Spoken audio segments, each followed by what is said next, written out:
إن القلب ليحزن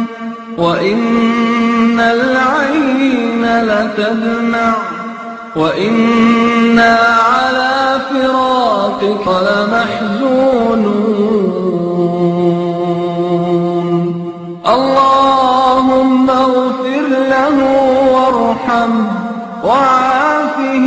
واعف عنه وأكرم نزله ووسع مدخله واغسله بالماء والثلج والبرد ونقه من الذنوب والخطايا كما ينقى الثوب الأبيض من الدنس اللهم أبدله دارا خيرا من داره وأهلا خيرا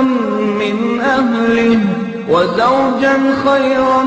من زوجه اللهم أدخله الجنة اللهم أدخله الجنة اللهم أدخله الجنة وأعذه من عذاب القبر اللهم أعذه من عذاب القبر اللهم أعذه من عذاب القبر وأعذه من النار اللهم أعذه من عذاب النار اللهم أعذه من عذاب النار اللهم ارفع درجته في المهديين واخلفه في عقبه في الغابرين واغفر لنا وله يا رب العالمين وافتح له في قبره ونور له فيه اللهم اغفر لحينا وميتنا وشاهدنا وغائبنا وصغيرنا وكبيرنا وذكرنا وأنثانا اللهم من أحييته منا فأحيه على الإسلام ومن توفيته منا فتوفه على الإيمان اللهم لا تحرمنا